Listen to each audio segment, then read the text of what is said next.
Bueno, comenzamos con esta segunda reflexión de hoy y voy a pedirle ayuda al Espíritu Santo con su palabra.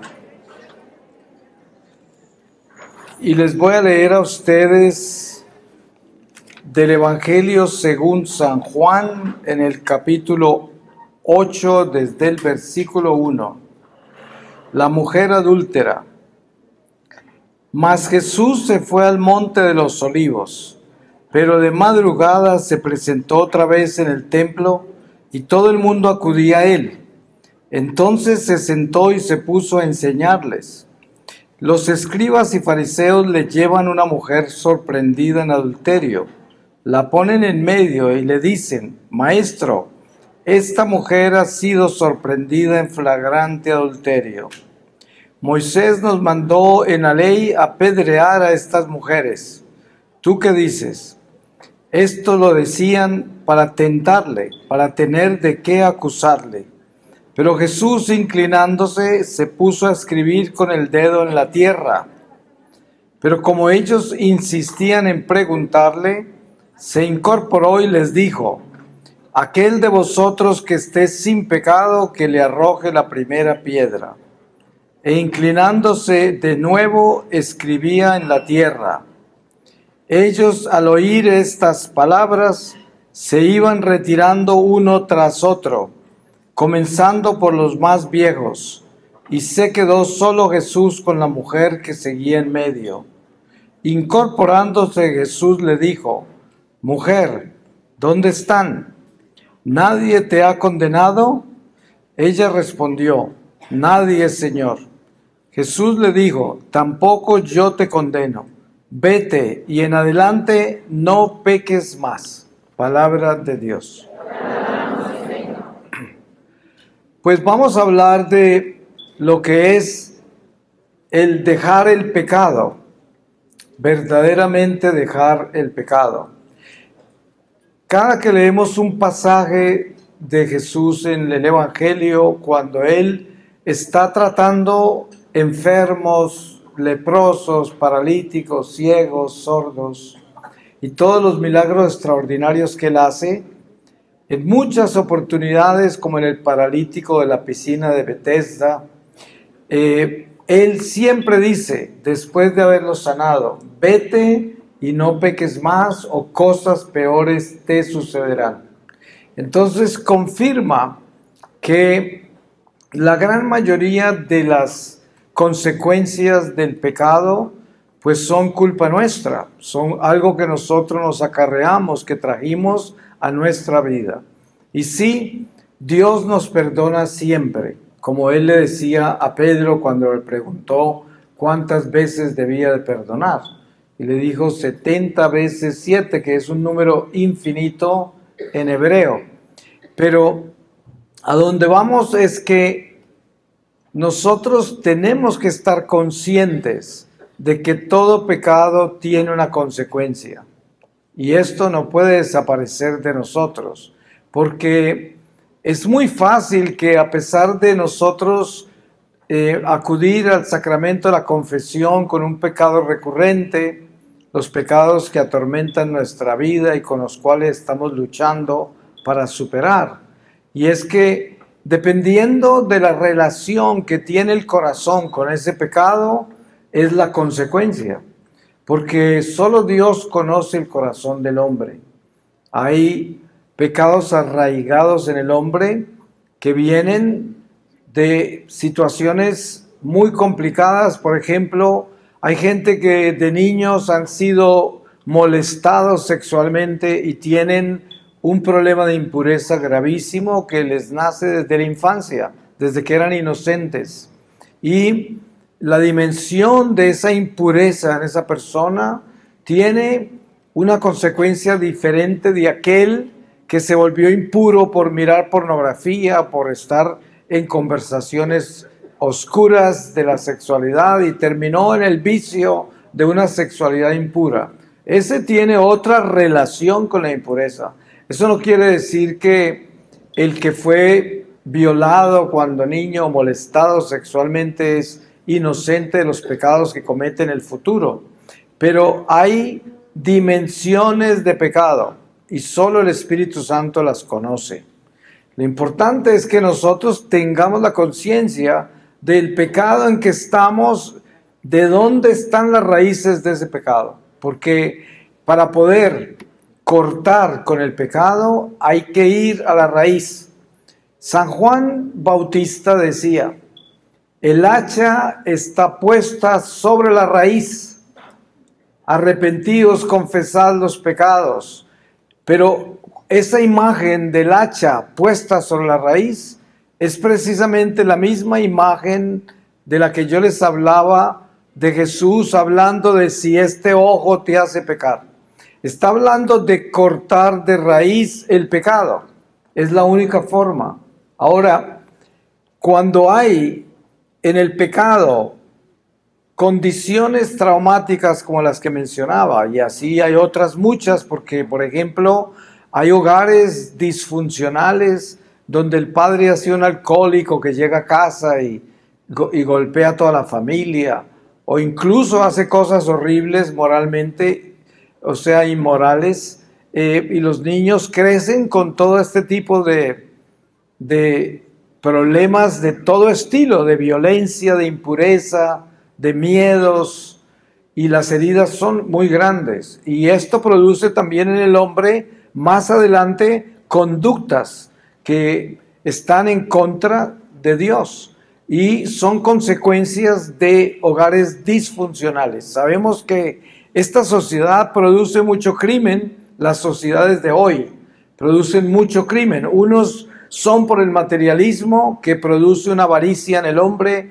un deseo desordenado por las cosas materiales. Entonces la gente termina robando, termina matando por el deseo de las cosas materiales. También produce las enfermedades del consumismo. Hay gente que se enferma consumiendo y cada vez quiere consumir más. Hace ya unos 30 años atrás, un poco más, que estaba viviendo yo en Los Ángeles, en California, y trabajaba en el mundo del espectáculo. Tenía amigos jóvenes que estaban en tratamiento por el consumismo. Y yo no entendía, yo decía, esta gente, ¿qué le pasó? ¿No? Están como locos, ¿no? ¿Cómo no pueden dejar de comprar cosas? ¿Cómo se van a enfermar y convertirse en obsesos de estar a toda hora comprando? Hasta el punto que yo fui un día a la casa de una amiga, muy famosa actriz, jovencita, y tenía 2 habitaciones enteras de su mansión llenas de bolsas sin abrir, de compras que había hecho en los últimos meses, llenas las 2 habitaciones, y no había abierto ninguna de esas bolsas. Y como un chiste me dijo: ay, es que yo me divierto comprando cosas. Y yo le dije: pero nunca abres eso. Y dice: no, es que la emoción llega hasta el almacén. Una vez que salga ya no me importa, ya pasó la emoción. Yo eso no lo entendí. Yo dije: pero esto sí ya es demencia, ¿no? Digo, esto no está bien mentalmente. Pero bueno, yo en esa época no estaba con Dios y no le di a eso una lectura espiritual. Simplemente me pareció chistoso y me pareció que mi amiga estaba un poquito como así malita de la cabeza. Pero ahí lo dejé. Pero hoy me doy cuenta que es que el espíritu del mundo es extremadamente astuto y respira por dentro de nuestras debilidades y hace que las cosas pequeñas que nosotros consideramos casi sin importancia se conviertan en importantes, se conviertan en una cadena, en un flagelo, en una esclavitud. Cosas pequeñas. Es como una señora hace poco en Europa me decía a mí: yo tengo un problema porque siempre me acuesto muy nerviosa y muy preocupada, muy angustiada. Y yo le dije: pues cuénteme qué hace antes de acostarse. ¿Usted ora? Sí, yo oro. Ah, ¿y qué más hace? Pues es que la señora se sentaba a mirar noticias por 2 horas antes de acostarse. Y después rezaba cualquier oración. Pues obvio, se acostaba con todo el miedo del mundo, con toda la angustia, y por eso estaba así. Y yo le dije, pero no me puso atención. Como un mes después me escribió y me dijo, yo no le conté, pero yo a partir de ese día que hablamos dejé de ver las noticias y eso hace que tengo paz. No he vuelto a tener angustias ni preocupaciones. Yo le dije, de acuerdo, es que nosotros mismos nos intoxicamos, nosotros mismos nos llenamos de basura y no nos damos cuenta de dónde viene, porque nos llenamos de todos los problemas del mundo que nosotros no podemos solucionar. Encima de eso, hay algo muy peligroso con las noticias y es que si yo, antes de acostarme, estoy viendo noticias de todas las tragedias que han ocurrido en el mundo y simplemente después apago y me acuesto a roncar, pues lo que sucede es que todas esas tragedias que yo vi me pertenecen a mí porque yo me conecté a ellas. ¿Y qué tengo que hacer? Doblar rodilla y antes de acostarme orar por todo lo que vi, por toda esa gente que está sufriendo, pero sin darnos cuenta, el dolor del prójimo se convierte en un video, como si no fuera real, un video. Y lo vi, y vi que los decapitaron, los explotaron, los partieron, los torturaron, pero una película más y hasta mañana. Pero resulta que en el libro de la vida eso está apuntado diferente, porque si yo, por curioso o por entretenerme con la sangre del prójimo y el dolor del prójimo, antes de acostarme me entretuve con el dolor humano y no hice nada, sino que me acosté a roncar porque me entretuvieron las tragedias del mundo. ¿Se pueden imaginar cómo está el libro de su vida? Está patas arriba, está mal, porque usted no está, es como el circo romano. ¿Qué hacían los romanos en el circo? Esto, ¿no? Pedían que mataran lo que fuera. Estaban ahí disfrutando la sangre y el sufrimiento de los que estaban en la arena. Y eso es igual a las noticias. Está uno como un romano ahí en el coliseo de su televisor, viendo cómo destruyen todo, y uno se atreve a ponerse de parte o en contra de gente que ni conoce, Hay que ver las conversaciones que hay. Yo a veces me encuentro con gente que en medio de una cena o una comida están hablando de cosas que vieron, ni siquiera de gente que conocen, y están dando opiniones ya como si conocieran a esa gente que ven en televisión, y tienen una conversación completamente compenetrada como si fuera real, como si conocieran a esa gente, y así de contaminados nos podemos volver. ¿Y qué sucede? Que todo eso tiene consecuencias. A veces no nos damos cuenta de las consecuencias que produce el descuido nuestro con el amor, con la caridad, con la compasión. Es que eso produce efectos muy graves, porque cada vez que nosotros faltamos al amor de Dios, estamos caminando en las tinieblas.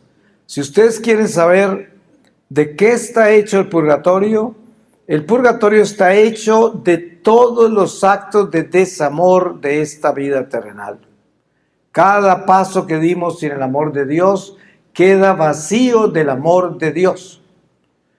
Y entonces tenemos que deshacer nuestros pasos. Tenemos que llenar de amor todos esos pasos que dimos sin amor. Por eso es tan importante entender el sacramento de la confesión. Es tan importante entender lo que es la enmienda y la reparación, porque mucho católico no sabe que cuando uno es absuelto en el sacramento de la confesión, apenas comenzó la reconciliación, porque uno queda en deuda de enmienda y reparación de los pecados perdonados. Por eso la Iglesia tiene indulgencias. Y ustedes se dan cuenta que esas indulgencias misteriosamente dice indulgencias temporales, 365 días o 800 días, o indulgencias plenarias que borran todos los pecados que están pendientes de ser reparados o enmendados. Y esto es algo demasiado importante de observar y de aprender, porque esto significa purgatorio si no lo entendemos bien. El purgatorio es un estado, no es un lugar. Y es un estado de la misericordia de Dios. Y es un estado para las almas que mueren en un estado imperfecto con el amor de Dios. Y necesitan prepararse para entrar al santuario de Dios en la plenitud de la gracia. Y para eso tienen que continuar viviendo la vida terrenal en todos los pasos que dieron sin amor. Y este es el purgatorio. Y duele mucho. Yo les cuento la experiencia que tuve una vez con un alma que la vi en una cocina de la casa, de su casa. Una señora que estaba penando, en el momento que yo la vi, estaba penando por eso. En esa cocina de su casa había cometido un pecado muy grave contra la caridad a varios miembros de su familia. Y en el purgatorio ella estaba en esa cocina, viviendo ese momento, ya con su conciencia plena. No se pueden imaginar el dolor en que estaba esta madre por lo que ella hizo en esa cocina, que seguramente ofendió a toda esa gente que estaba ahí, que supongo eran sus hijos, o quién sabe quiénes eran, como 4 personas, y las afectó terriblemente en su vida con lo que dijo, con lo que hizo. Y esta señora estaba ahí en el dolor más increíble y no se podía mover de ahí y llevaba mucho tiempo ahí.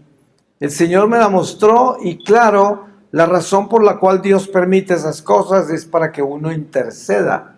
Porque al interceder, la intercesión, la oración por las almas es amor, amor de Dios. Y como lo que a ella le falta en ese acto donde está atascada, sufriendo, es el amor que nos dio, entonces el amor que yo le di con la oración y la intercesión ayudó a que pasara a otro estado.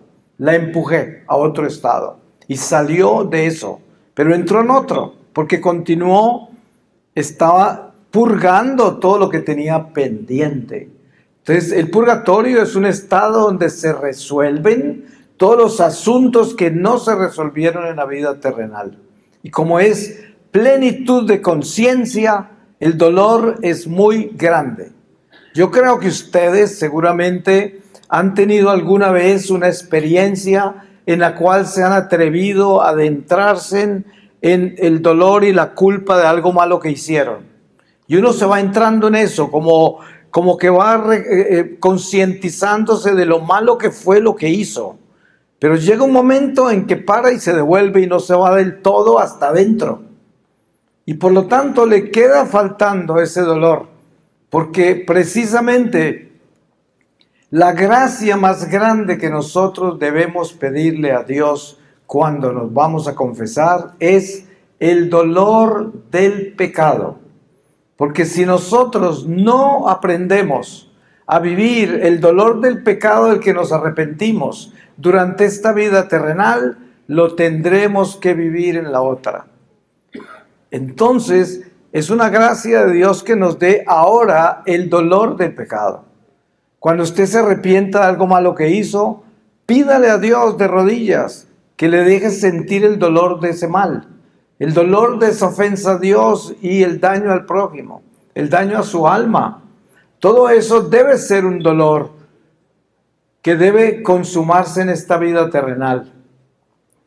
Y por eso las consecuencias de nuestros pecados tienen que ver con nuestra conciencia.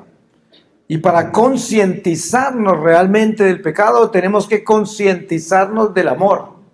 Porque si uno no se concientiza del amor, nunca va a entender la consecuencia del pecado. Porque si yo no amo, yo no sé qué hice daño. Yo no sé hasta dónde herí a otro. Yo no sé hasta dónde ofendí a Dios. Pero si tengo el amor, ahí sí que duele, porque el amor duele. El amor duele mucho.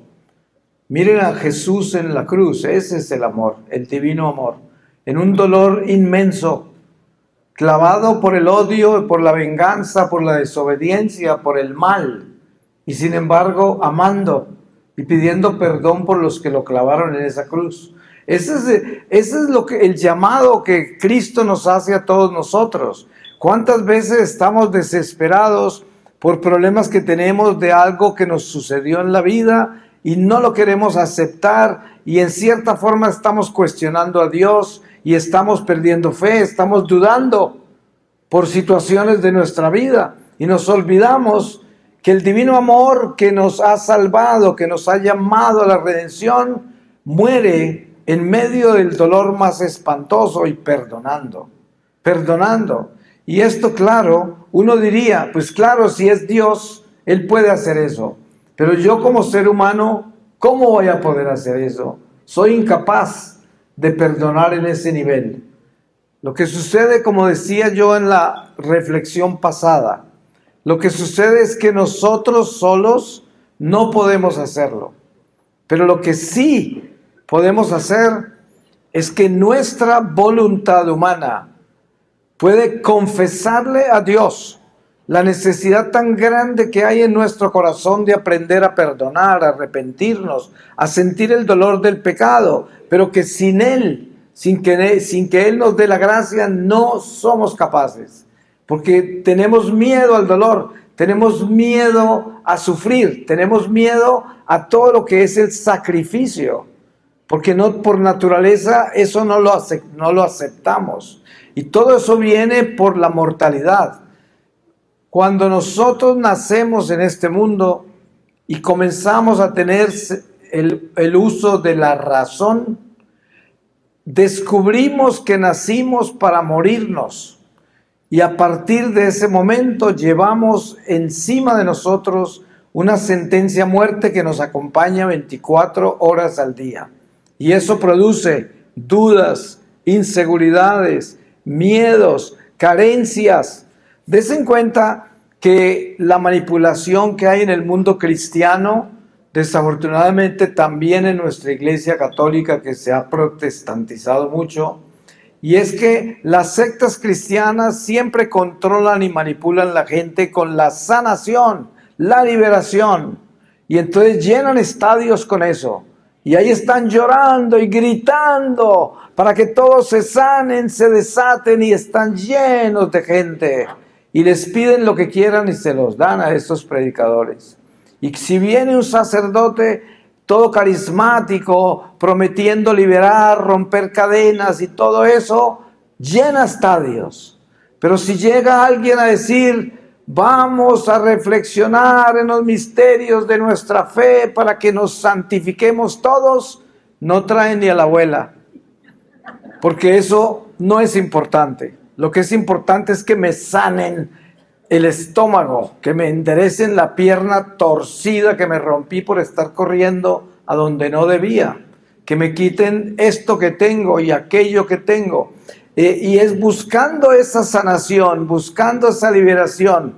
Pero resulta que es que nosotros estamos incompletos, porque nosotros somos mortales.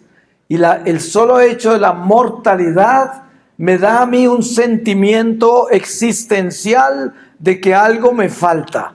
Entonces siento como si necesitara que alguien me liberara, que alguien me sanara, cuando en realidad eso que tengo es nada menos que la muerte que está en mí.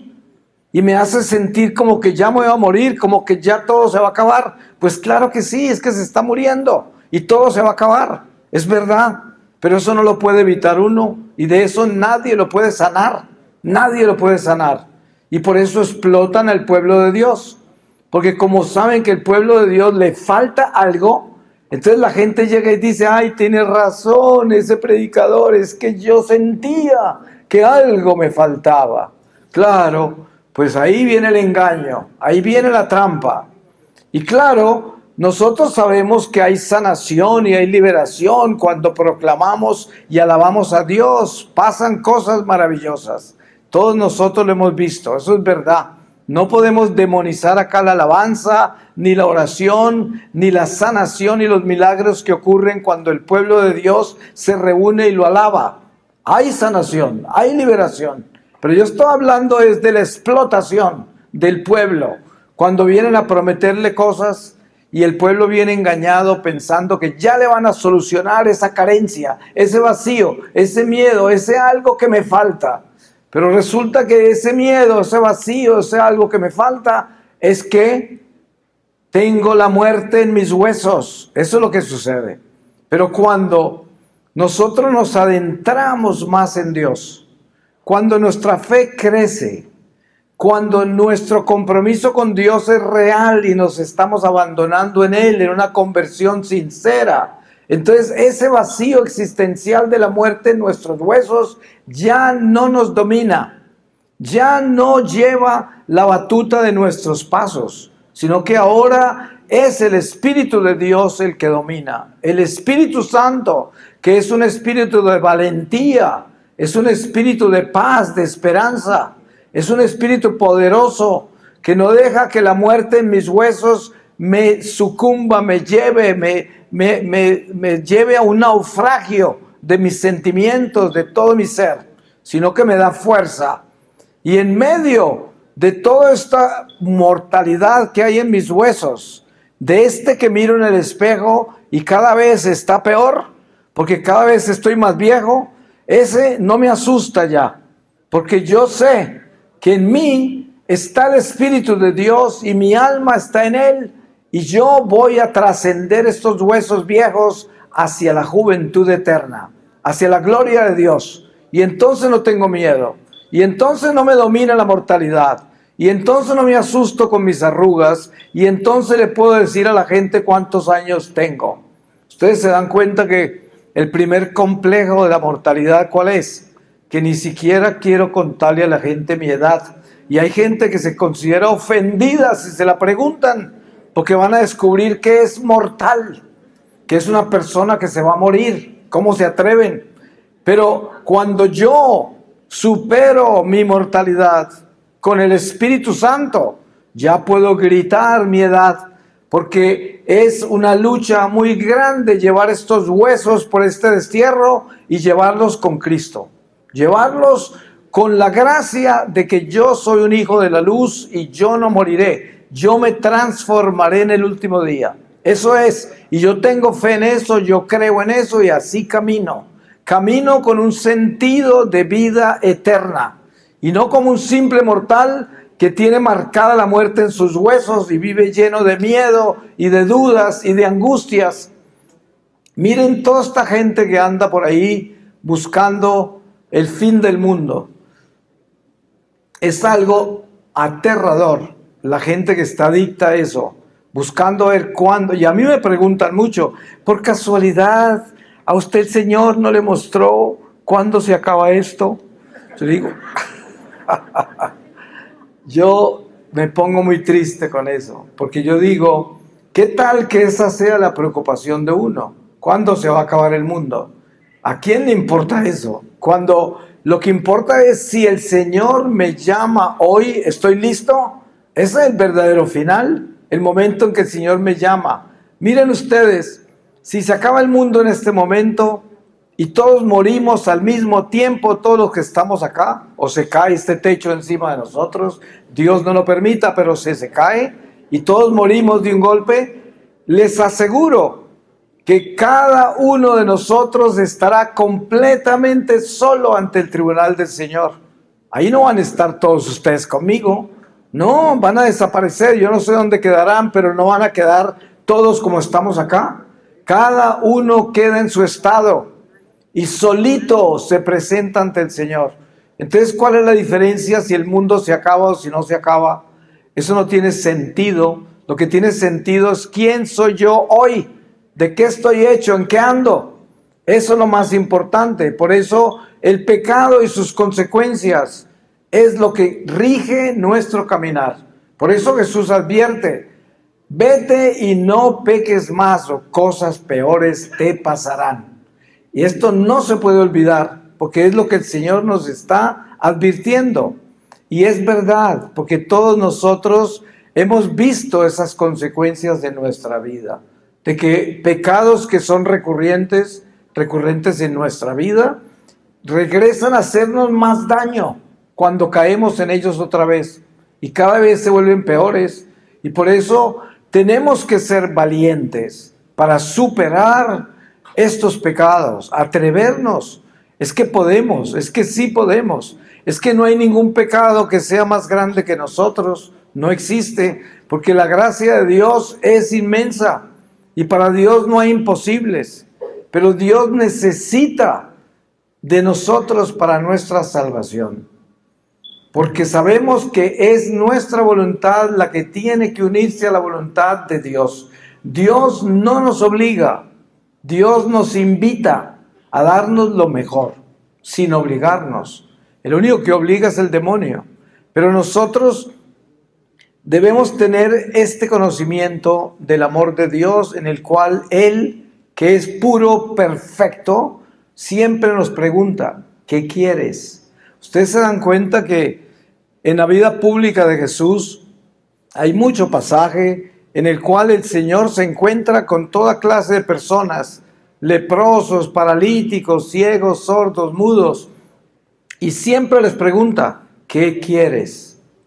Él nunca se impone, nunca viene a decirte, yo sé lo que quieres, toma. No, Él pregunta, ¿qué quieres? Y es lo que nos está preguntando hoy a nosotros, ¿qué quieres? Y tenemos que estar claros de lo que queremos. Porque si usted le dicen, ¿qué quieres? Ay, yo quiero un Cadillac, Señor. Sabemos que lo que el Señor está diciéndonos tiene que ser para la salvación de nuestra alma. Si es que yo necesito ser sanado de algo que me acongoja, porque soy ciego, sordo, mudo, paralítico o cualquier enfermedad que tenga, eso es sano y santo porque el Señor mismo sanó a los enfermos en el camino, lo que quiere decir que no es un pecado preguntarle a Dios que nos sane de alguna carencia, de alguna dolencia, de alguna enfermedad, algún defecto físico. Eso es normal pedirlo y a Dios no le ofende. Es más, Él lo sanó a muchos. Entonces, pero lo que importa es entender que el Señor quiere saber cuál es nuestra voluntad con relación a nuestras necesidades.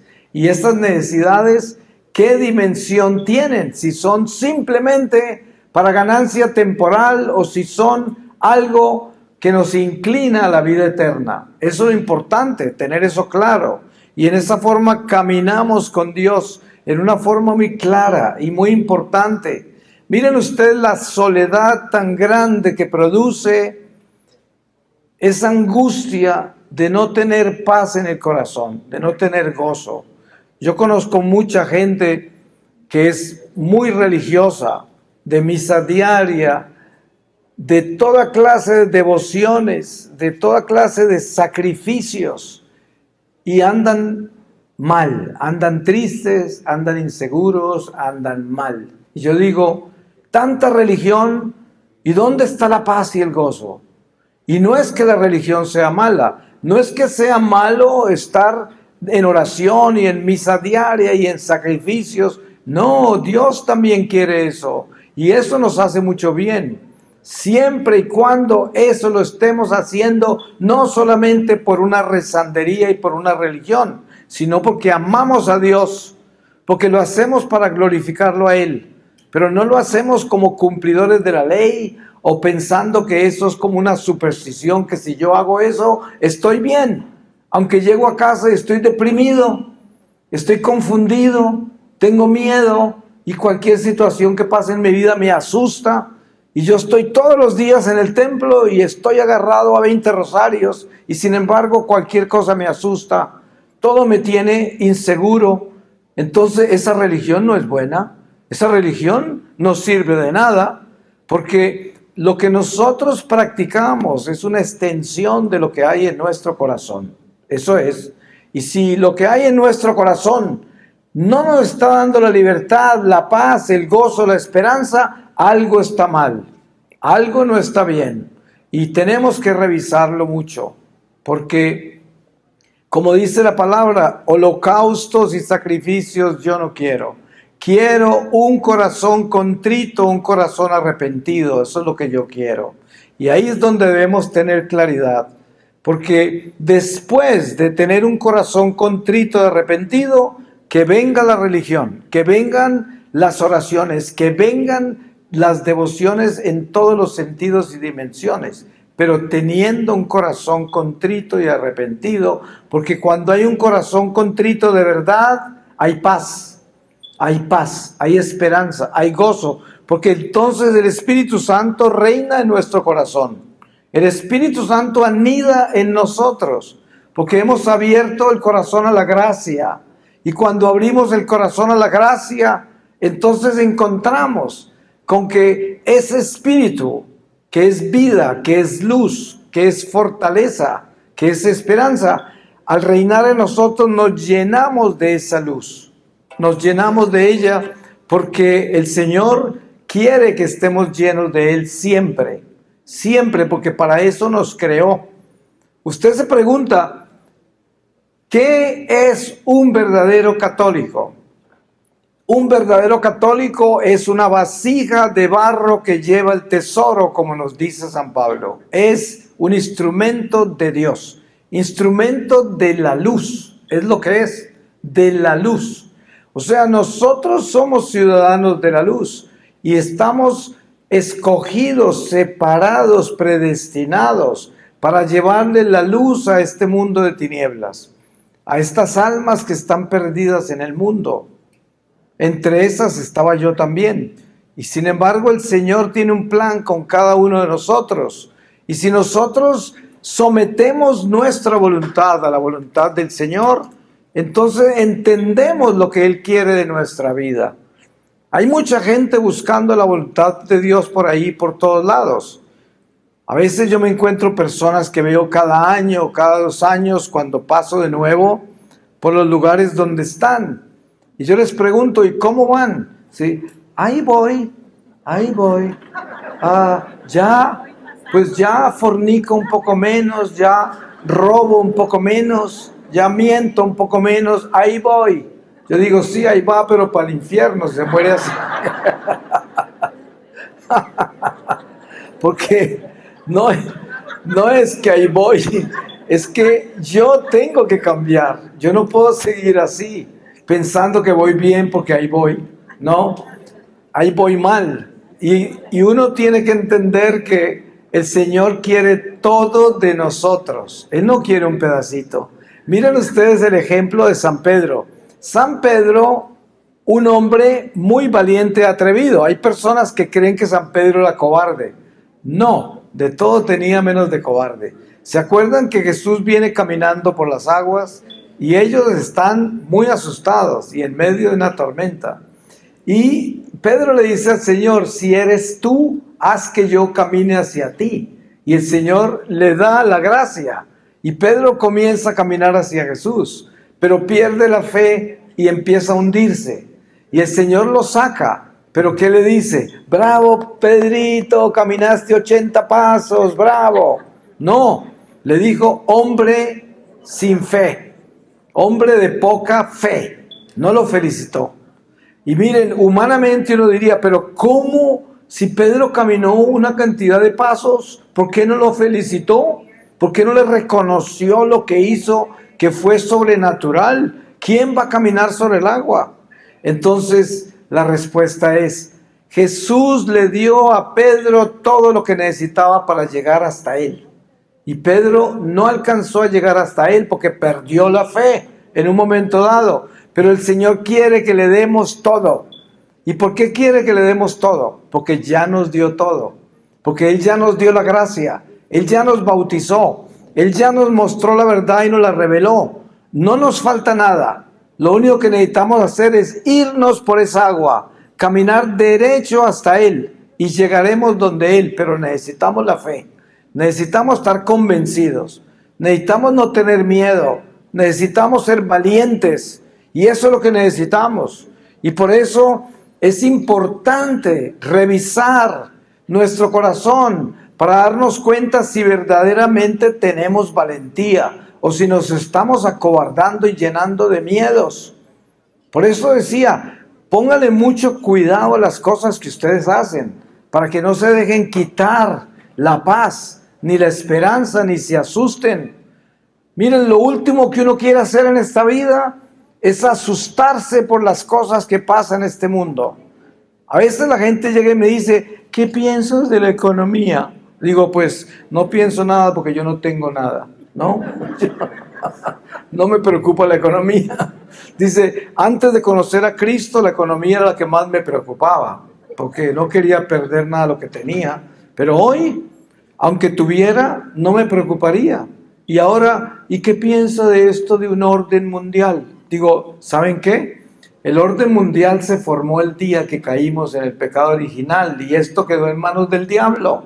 ¿Qué más quiere? El orden mundial está dado. Satanás es el príncipe de este mundo y no le ponga más vueltas al asunto. Este mundo lo maneja el diablo y punto, se acabó. Ahora, por eso debemos estar enfocados en llegar a la casa que no maneja el diablo, que es la Jerusalén del cielo. Allá pertenecemos. Esto está perdido y está tan perdido que esto se va a acabar. Ustedes han visto que está revelado que esta tierra y estos cielos pasarán. Esto no quedará. Si fuera el lugar donde nosotros debemos anidar nuestra esperanza, no pasaría, no se acabaría. ¿Pero por qué se va a acabar? Porque es imperfecto. Por eso, y porque está en manos del diablo, tan sencillo como eso. El catecismo de la Iglesia Católica nos enseña los tres enemigos del mundo, del hombre, ¿quiénes son? Mundo, demonio, carne. ¿Se dan cuenta que el mundo es uno de los enemigos? Entonces, ¿por qué nos vamos a preocupar lo que pasa en este mundo? Ay, es que hay un nuevo orden mundial. ¿Acaso nosotros nos vamos a preocupar por lo que está planeando el demonio con el mundo? Es como si ustedes se van antes de acostarse aquí en Los Mochis, se preocupan de lo que están planeando los ladrones de Los Mochis, ¿no? Entonces, ¿qué? ¿No van a dormir bien porque están preocupados? ¿Qué están planeando los ladrones? ¿No? Usted lo que tiene que hacer es cerrar bien su casa, asegurarse que tiene todo en orden y a dormir tranquilo. Porque, y eso es lo que debemos hacer con este mundo. ¿Qué está planeando el diablo con este mundo? Déjenlo, que planee lo que quiera. ¿Acaso el diablo alguna vez ha planeado algo bueno? Todo es malo lo que hace él. Entonces, yo no me preocupo de un nuevo orden mundial. Yo no me preocupo de que van a marcarnos, que la marque la bestia.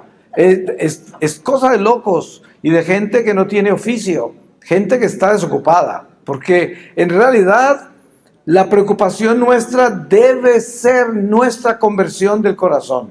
Esa debe ser nuestra preocupación. Porque si en algo vamos a servir, si algún aporte vamos a dar a esta sociedad, a la iglesia, a nuestra familia, es la verdadera conversión. Porque cuando la gente ve que usted es real en su fe, se inspira y se da cuenta que es posible. Es posible ser de Dios. Es posible creer en Dios. Es posible obedecerle a Dios. Yo lo he visto. Este es así. Yo lo he visto y ha perseverado y me lo ha demostrado por años. Ese es el testimonio que mueve, el testimonio que trae la conversión. Lo demás es charlatanería, porque usted puede aprenderse toda la teología, toda la historia sagrada, todo, se puede saber el catecismo, la doctrina social de memoria.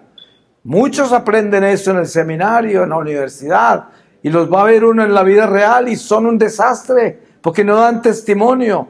Tienen todo en la mente, pero no lo tienen en el corazón. O sea que, ¿de qué vale saber si no amamos? Por eso, 1 Corintios 13, el himno La Caridad de San Pablo, nos enseña que sin la caridad nada vale. Todo es inútil. Y esto lo debemos tener claro porque precisamente ahí en esa caridad es donde debe estar colocado nuestro corazón. San Felipe Neri fue acusado por un obispo de ser una persona pues deshonesta y que estaba haciendo lo que no debía y todo esto. Y el mismo Papa en ese momento fue a visitar a San Felipe a su parroquia para ver sobre esa acusación. Y cuando llegó, San Felipe le contestó al Papa: mi carisma es la caridad, porque él ayudaba a los pobres y andaba con los pobres. Y el Papa lloró y lo quiso nombrar cardenal. Y él dijo: cardenal no quiero, yo quiero el paraíso. ¿Sí?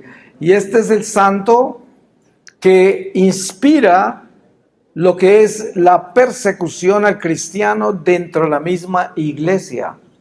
Así como Jesús fue traicionado por uno de sus apóstoles, así igual a todos nosotros nos pueden perseguir dentro de la misma iglesia nuestra propia gente, porque así es la naturaleza de la cruz, es la ciencia de la cruz, donde nosotros estamos expuestos, cada uno de nosotros, a vivir grandes tribulaciones, grandes pruebas, pero de todas ellas nos saca el Señor.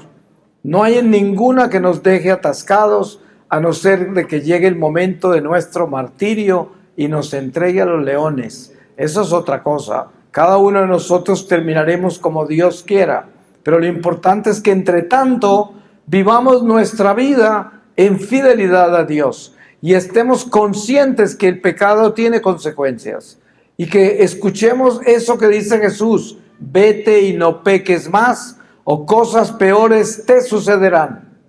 Sí, es muy triste cuando la gente se acerca y me dice: ore por mí, porque yo vivo en pecado mortal. Y yo digo, San Juan, el evangelista, dice: ora por todos, pero no ores por el pecado de los demás, por el pecado mortal de los demás. Porque si usted está en pecado mortal y usted sabe que eso no está bien, que eso está contra Dios, eso quiere decir que ese pecado en que usted está es más importante que Dios. Y esto es muy grave, porque si usted deja que un pecado en el que está sea más importante que Dios, y entonces es más importante seguir con ese pecado que obedecerle a Dios, se pueden imaginar el problema en que usted está. ¿Qué tal que se muera hoy? Esa es la respuesta. ¿Qué tal que se muera hoy? Y esto le debe resonar en el fondo de su corazón. No hay nada en esta vida que pueda ser más grande que Dios. Así de que así le toque dormir debajo de un puente. Miren que una vez en Canadá llegó una señora y me dijo: yo vivo en pecado, vivo con un hombre que no quiere casarse, y yo lo acepté así y seguí viviendo con él. Ya llevamos 10 años, pero ahorita yo tengo miedo de dejarlo porque no tengo de qué vivir y el hombre me sostiene. Y yo le dije: usted cambió a ese hombre por Dios, ese hombre es su Dios ahora. Si usted se muere hoy, el Señor le va a preguntar: ¿cuál es tu Dios? A ver, ¿dónde está tu Dios? Y le dije: así le toque dormir debajo de un puente, deje ese amante, porque lo llamaba esposo. Le dije: ese no es esposo, es un amante, déjelo. Bueno, me fui. Regresé un año después y llega la señora. Yo no me acordaba, porque tanta gente yo no me voy a acordar, pero ella me dijo, me recordó todo y me dijo: al otro día estaba durmiendo debajo de un puente, ¿sí? Y estuve debajo del puente por 2 meses, ¿sí? En invierno. Y ahí la recogieron las hermanitas de Santa Teresa de Calcuta y se la llevaron para su casa. Y se convirtió en servidora y vive con ellas hace años. Esa señora se santificó en una forma increíble. Pero miren cómo ella puso el hacha sobre la raíz y lo cortó. Cortó el pecado y se fue. Y el Señor la protegió. Pero mire la prueba que pasó: 2 meses en el invierno debajo de un puente. Y se los aguantó. Así es. Voy a pedirle al Señor su palabra. Y les voy a leer a ustedes de la epístola a Tito, epístola de San Pablo a Tito, capítulo 3, desde el versículo 1. Dice así: amonéstales que vivan sumisos a los magistrados y a las autoridades, que les obedezcan y estén prontos para toda obra buena, que no injurien a nadie, que no sean pendencieros sino apacibles, mostrando una perfecta mansedumbre con todos los hombres, pues también nosotros fuimos en algún tiempo insensatos, desobedientes, descarriados, esclavos de toda suerte de pasiones y placeres, viviendo en malicia y aborrecibles y odiándonos unos a otros. Mas cuando se manifestó la bondad de Dios, nuestro Salvador, y su amor a los hombres, Él nos salvó, no por obras de justicia que hubiésemos hecho nosotros, sino según su misericordia, por medio del baño de regeneración y renovación del Espíritu Santo, que derramó sobre nosotros con largueza por medio de Jesucristo nuestro Salvador, para que justificados por su gracia fuésemos constituidos herederos en esperanza de vida eterna. Palabra de Dios. Pues le damos gracias a Dios porque Él es bueno y misericordioso. Y le pedimos que tenga misericordia para que nosotros tengamos el dolor del pecado y para que estemos conscientes de las consecuencias del pecado y podamos ver en qué estamos, en qué se encuentra nuestra alma hoy. Este sería el mejor regalo que Dios les puede dar en este retiro, en este día, que le muestre a cada uno de ustedes en qué anda su alma. Mírense hacia adentro, atrévanse a mirarse, mírese con sinceridad para que se den cuenta quiénes son, en qué andan, porque este mundo nos distrae mucho y vivimos en lo externo, muy fácil, y en el estómago, ¿cierto? Complaciendo el estómago y los ojos, la concupiscencia de los ojos, los apetitos, pero dejemos todo eso quieto por un momento y mirémonos adentro a ver quién habita ahí. Amén.